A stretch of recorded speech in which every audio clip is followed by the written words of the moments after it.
오늘은 새해를 열면서 어떤 말씀을 가지고 여러분들과 같이 말씀을 나눌까 기도하다가 누가복음 17장 20절, 21절 말씀을 가지고 모닥불이라는 제목으로 여러분들과 말씀을 나누고자 준비하였습니다. 한 해를 보내며 새해를 시작하는 좋은 만남 교회 성도 여러분께 성부와 성자와 성령의 은혜가 함께 하시기를 주님의 이름으로 축원합니다. 아멘. 송구하면서 방현수 목사님이 제 설교를 다 해버리셨어요. 어쩌면 이렇게 사실은 이렇게 준비가 같이 이렇게 맞물릴까 이런 생각이 들어서 흠칫 놀랐습니다. PPT를 받아보고 좀 흠칫 놀랐었고요. 오늘 말씀 들으면서 흠칫 놀랐습니다. 사실은 저도 좀 행복이라는 단어의 핵심적인 코드를 잡았거든요. 그리고 그 행복한 세상이 어떤 세상일까라고 얘기하는 거 생각하면서 제가 준비한 게 감리교 신앙 고백이었거든요. 그런데 그 신앙 고백이 여기 들어오는 거 PPT 안에 들어오는 거 보면서 왜 들어왔는지 원래 그렇게 하셨는지 되게 놀랬습니다. 근데 전 조금 더 원초적인 이야기를 해야 될 것 같긴 한데 여러분 신앙생활 왜 하세요? 이거 아까 방현석 목사님 그렇게 제가 이거 원고에다가 이렇게 써놨거든요. 신앙생활 왜 하세요? 이렇게 써놨는데 아까 말씀을 해버리셔가지고 원래 10분 설교라서 여기 한 분씩 다 물어보려고 했거든요. 근데 뭐 다 답을 내주셔가지고 행복하려고 합니다. 행복하지 않으면 사실 신앙생활 할 이유가 없죠. 근데 요즘 그 행복이라는 단어가 너무 싸구려로 돌아다니기 때문에 문제이지 사실 우리 그리스도교의 되게 핵심적인 교리가 오늘 하나님의 나라의 교리거든요. 이게 하나님의 나라가 지금 우리가 경험하고 있지 못하다라고 얘기하는 거고요. 그러니까 우리가 행복하지 않다라고 얘기하는 거고, 하나님의 나라가 여기 우리 가운데 있다라고 얘기한다면 그것이 행복이다라고 얘기하는 그 이야기를 하고 있겠죠. 근데 많은 사람들이 오늘 하나님 나라의 행복을 추구하기보단 세상의 행복을 추구하고 있기 때문에 문제다라고 얘기하는 거죠. 오늘 우리 감리교 교리 선언 중에 하나 보면 이런 내용이가 있거든요. 우리는 지금 거기 안 나왔지만 사회신경에 보면 천박한 자본주의를 거부하며 전체주의적 사회주의를 거부한다. 이런 얘기가 나와 있습니다. 근데 교회가 그 얘기 하지 않는 거죠. 그 얘기가 나와 있는데 오늘 또 아까 그 우리 사회적 선언 처음에 이야기할 때 임꺽정 이야기도 했었잖아요. 사실은 오늘 시대를 어렵게 살아가고 있는 사람들은 다 새로운 시대를 꿈꾸고 있고요. 이상적인 세계를 꿈꾸고 있는데 임꺽정이 그랬고요. 장일산, 홍길동 다 그런 사람들에 대한 이야기겠죠. 지금 우리가 살고 있는 세상은 진정한 행복한 세상이 아니다. 누군가를 위한 세상이고 누군가들만 행복한 세상이고 우리는 행복하지 않다. 그런 행복한 세상을 지금 사람들이 얘기하는 어떤 그런 형태와 포맷과 좀 다른 프레임과 좀 다른 세상들을 한번 얘기해보자라고 그 사람들이 이렇게 꿈을 꾸겠죠. 제가 그래서요, 원래는 사실 좀 시간이 길면 오늘 우리가 가지고 있는 사회적 신경하고 1930년대 우리 처음으로 감리교회가 만들었던 사회신경이 있습니다. 감리교회가 되게 진보적이었죠, 그때. 지금도 진보적인가요? 아니에요. 아니에요. 저희 아까 말씀드린 것처럼 되게 그 교리 선언 보면 되게 진보적인 내용이 많습니다. 교리와 장정은 개떡 같지만 하여튼 좀 그렇습니다. 그 안에 내용을 보면 1930년도에 만든 내용을 잠깐만 말씀드리면 첫 번째가 인종의 동등 권리와 동등 기회를 믿음, 인종과 국적의 철폐를 믿음, 여자의 현대 지위가 교육, 사회, 정치, 실업 각계에 있어서 항상 발달되어야 할 것을 믿음, 아동의 교육받을 천부의 권리를 시인하며 교육에 힘쓰고 아동의 노동 폐지를 믿음, 노동의 신성을 믿고 노동자에게 적합한 보호와 대우가 당연함을 믿음, 노동쟁의에 공평한 중재제도가 있음이 필요함을 믿음, 이러한 내용들이 1930년대. 이거 어디서 많이 들어보신 적 있으신 분 있는지 모르겠어요. 이거 1927년도에 불꽃이라고 얘기하는 러시아에서 그 조선 공산당 선언이 발표가 됩니다. 그 조선 공산당 선언의 4가지 항목이 거의 똑같습니다. 지금 얘기 내용도 제가 한 13가지 중에 뽑아서 이야기했는데, 그 당시에는 새로운 시대를 이렇게 꿈꾸고 있는 것들이죠. 지금은 오늘 우리가 가지고 있는 그 교리적 얘기하는 것들은 그만큼의 꿈과 비전을 이야기하고 있지 않은 거예요. 왜 그렇게 얘기하면요. 오늘 좀 한번 제가 좀 살펴볼게요. 오늘 우리가 동등한 인종의 권리를 주장하며 차별을 철폐라고 얘기하는 1930년대 얘기했던 거였잖아요. 그걸 우리가 이루고 있는가라고 생각해 보면요. 1916년 작년에 발표를 보면 외국인 노동자들한테 그 조사를 해봤는데 일터에서 차별이 매우 심각하다라고 얘기하는 게 13%, 그리고 차별이 있다라고 얘기하는 게 30.7%. 그러니까 전체의 한 40%, 45% 정도가 일터에서 차별을 얻고 있다라고 얘기하는 거예요. 우리 지금 언제 얘기한 거냐면 1930년대 얘기하고 오늘 얘기하고 있거든요.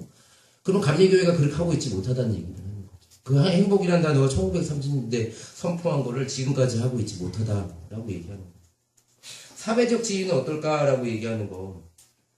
올해 10대에서 70대 여성 1257명으로 조사를 했는데 설문에 참여한 1257명 중에 93% 정도가 한국을 성적으로 평등한 국가라고 생각하느냐라는 질문에 아니오라고 대답했다고 합니다. 그래서 평등이란 차별이 가시화될 때만 확보될 수 있는 개념이며 3,000건이 넘는 성차별 사례는 한국 사회가 당면한 부정의와 불합리의 현실을 오늘 우리에게 나타나고 있다라고 그 보고서는 우리 얘기하고 있습니다. 그러니까 아까 이야기한 1930년대에 이야기하던 여성에 대한 문제가 여전히 해결되고 있지 않다. 근데 뭐 이렇게 교회는 감사하라고 얘기하는지 잘 모르겠어요. 뭘 행복에 대한 이야기를 하는지 잘 모르겠어요. 우리가 정당한 노동의 대가를 받고 있는가라고 얘기하면 여전히 신자유주의 사회에서 파견근로 문제나 비정규직 노동, 동일노동, 동일임금이 얼마나 허구인지가 오늘 우리에게 드러나고 있다라고 얘기하는 거죠. 사실 문재인 대통령한테 바라는 점이 많이 있었습니다. 그런데 여전히 보면 이제 됐죠 이제 우리 시급이 올라간 거죠? 올라간 거죠 지금? 네. 상여금을 최저임금에 포함시키려고 합니다. 이게 무슨 말인지 이해하시겠죠? 시급과 관계없이 상여금을 줘야 되는데 상여금을 최저임금에 포함시키려고 하는 시도들이 계속해서 있고요. 인천공항에 가서 직접 노동에 대한 이야기를 할 때 있잖아요. 고용에 대한 이야기를 할 때 실제로 지금 이루어지고 있는 거는 직접 고용률은 30% 미만으로. 나머지는 여전히 자회사를 둬서 그 안에 고용한 이런 방법, 그리고 편법이랑 좀 다른 방법, 원래 선언했던 방법들과 다르게 이루어지는 이런 일들 있잖아요. 그러니까 그 안에 노동쟁이라고 얘기하는 것들, 복직을 선언을 해도 대법원에서 회사가 바뀌었다, 복직할 수 없다라고 선언해버리면 끝나는 현실을 오늘 우리가 살고 있다는 거죠. 그러면 1930년대, 아니 1927년도에 공산당 선언까지 얘기하지 않더라도, 우리 공산당은 아니잖아요? 우리 공산당 상당히 싫어하잖아요. 그렇죠?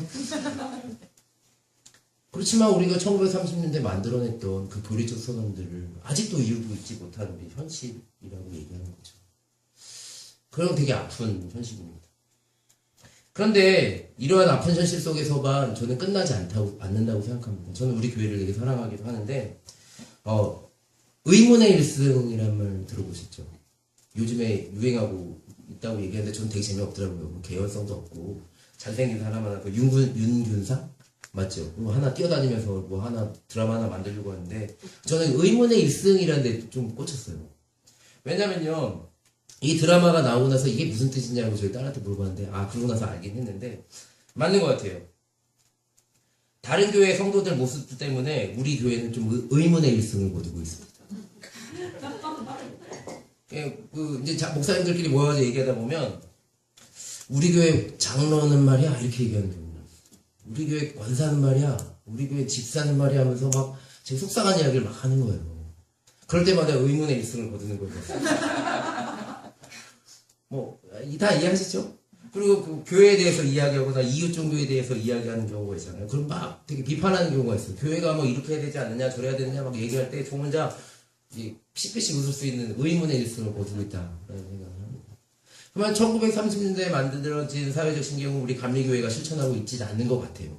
그렇지만 오늘 우리 교회는 우리 좋은 만남이라는 이름이 가지고 있는 그 좋은 만남, 하나님과의 좋은 만남과 이웃과의 좋은 만남, 그리고 그것들을 우리가 실천할 수 있는 할 수 있는 일들을 조금씩 실천하고 있다라는 생각이 되게 뿌듯하다, 감사하다 이런 생각을 들었습니다. 한 해 동안 우리 교회가 하나님의 뜻이 무엇인가를 묻고 그 자리에서 하나님의 뜻을 이루기 위해서 실천하는 모습이 있었기 때문이 아닐까 생각을 해봅니다. 그리고 그렇게 은혜를 베풀어 주신 하나님이 계시기 때문이 아닌가 생각을 합니다. 올해 한 해에도 이 하나님의 은혜가 함께 하시길 주님의 이름으로 축원합니다. 원래 아멘을 강요하려고 그랬는데요. 그냥 축원으로 아멘을 강요했습니다. 시간 제가 10분 부탁을 받아서요. 뒤에 다 자르고요. 오늘 본문 말씀만 제가 한번 읽어보도록 하겠습니다. 오늘 본문 말씀에 대한 얘기가 짧게는 그거죠. 하나님의 나라가 너희 가운데 있다라고 이야기하는 말씀입니다. 너희 가운데라고 이야기하는 단어가 엔토스라고 얘기하는 그리스어를 사용합니다. 엔토스라고 얘기하는 단어가 엔이라고 얘기하는 그 전치사가, 그러니까 우리 영어로 하면 뭐뭐 안에 이런 단어인데, 엔토스라고 얘기하는 단어는 within이나 among 정도 되는 단어로 사용합니다. 그러니까 사실은 우리가 하나님 나라는 너희 안에 있다라고도 많이 이렇게 얘기를 하잖아요. 근데 이 엔토스라는 단어는 조금 더 되게 구체적인 단어예요. 그러니까 너희 안에 있다고 마음속에 있다 이런 단어라고 얘기를 하는데, 그거보다 너희 사이에 있다라고 얘기하는 거. 너희들 가운데 있다라고 얘기하는 거예요. 그래서 하나님 나라는 저는 아까 말씀드린 그 하나님 나라 있잖아요. 1930년대 우리가 해야 된다라고 얘기하는 것들을 하나님의 뜻으로 믿고 실천하고 있는 우리 교회 가운데. 그러니까 저는 하나님의 나라를 어디서 보냐면 저희 교회에서 바라보거든요. 이 자리가 하나님의 나라임을 믿으시길 바랍니다. 저 아멘 되는군요, 저희. 정말 저는 제가 교회 오는 것을 좋아하는 이유 중에 하나가 하나님 나라의 모범을 바라보기 때문입니다.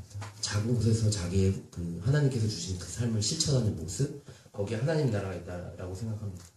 오늘 제목이 모닥불이라고 졌습니다. 이 모닥불, 백석이라고 얘기하는 시인이 지은 시입니다. 이 백석이 일제강점기 때의 시인이고요. 오늘 우리나라에 좀 그러니까 조금 낮게 평가된 이유가 이분이 월북 작가세요. 그래가지고 되게 낮게 평가되었던 분인데, 오늘날은 조금씩 이제 나오기 시작했고요. 제가 이걸 설교 준비를 했는데, 이건 저희 학교 기말고사 문제, 시험 문제에 나왔더라고요. 근데 되게 시가 좋아요. 그래서 제가 한번 읽어드릴게요. 모닥불, 새개오리도, 헌신짝도, 소똥도, 갓싱창도, 개니빠디도, 너울쪽도, 진건풀도, 가랑잎도, 머리카락도, 헝겊조각도, 막내꼬치도, 기와장도, 닭의집도, 개터럭도 타는 모닥불. 재당도 초시도, 문장 늙은이도, 더부살이도, 아이도, 새사이도, 갓사둔도, 나그네도, 주인도, 할아버지도, 손자도, 붓장수도, 땜쟁이도, 큰개도, 강아지도 모두 모닥불을 쪼인다. 모닥불은 어려서 우리 할아버지가 어미압이 없는 서러운 아이로 불쌍한 이도 몽둥바리가 된 슬픈 역사가 있다. 이런 시입니다. 저는 이 시를 보면서 이런 생각이 들었어요. 모닥불이 일어나게 된 것, 모닥불이 피우게 되는 이유가 뭐냐면, 그 모닥불이라고 얘기하는 곳에는 계급이 없습니다. 그 안에는 작은 것들, 보잘것없는 것들이 모여서 모닥불을 이루게 됩니다. 그 안에는 개털도 있고요, 닭털도 있고요, 그 안에 모든 것이 다 타들어가게 됩니다. 그러고 나서 그 안에 타들어가고 거기에서는 네가 어떠니 잘났니 이런 내용들이 없습니다. 그것들이 모여서 모닥불로 타오르게 됩니다. 오늘 우리의 작은 좋은 만남 교회 사람들이 모여서 모닥불을 이룬다라고 생각을 합니다. 그렇게 이룬 모닥불은요, 또한 계급을 가리지 않습니다. 그 안에는 양반도 있을 수 있고요, 양반이 아닌 사람들도 있을 수 있고, 노인도 있을 수 있고, 어린아이들도 있을 수 있습니다. 그리고 아까 이야기한 것처럼 새사이도, 사돈이 갓된 사람들도 있을 수 있고요, 주인, 할아버지, 누구도, 강아지든 큰 개든 힘 있는 사람이든 힘 없는 사람이든 상관없이 계급 없이 그 모닥불은 모두에게 비치게 됩니다. 그래서 오늘 새해를 맞이하면서, 오늘 여태까지 지금 한 해 동안 살아오면서 오늘 우리가 하나님의 뜻을 실천하기 위해 살아왔는데, 오늘 새해를 살아가면서 다시 한번 이걸 좀 힘주는 말씀이 없을까라고 생각하면서 이 백석의 시를 생각했습니다. 오늘 우리 좋은 만남 교회가 그렇게 모여서 모닥불이 되었습니다. 촛불의 현장에 있었었고요, 그리고 세월호의 현장 속에 우리 교회 성도들이 가득 차 있었습니다. 그리고 그것으로 할 수 없는 사람들은 우리가 무릎 꿇고 기도해서 그것들을 이루어서 모닥불을 피웠습니다. 새해 소망은 그러한 모닥불이 조금 더 자라나서 많은 사람들 있잖아요. 우리에게 비출 뿐만 아니라 더 많은 사람들에게 더 계급 없이 계층 없이 모든 사람들에게 그 따뜻함을 전할 수 있으면 어떨까라는 생각을 해보았습니다. 오늘 이 모닥불과 같이 불을 피우며 새로운 모닥불과 같이 따뜻함을 전하길 원하는 저와 여러분들 위해 성부와 성자와 성령 하나님의 은혜와 사랑이 넘쳐나기를 주님의 이름으로 축원합니다. 아멘.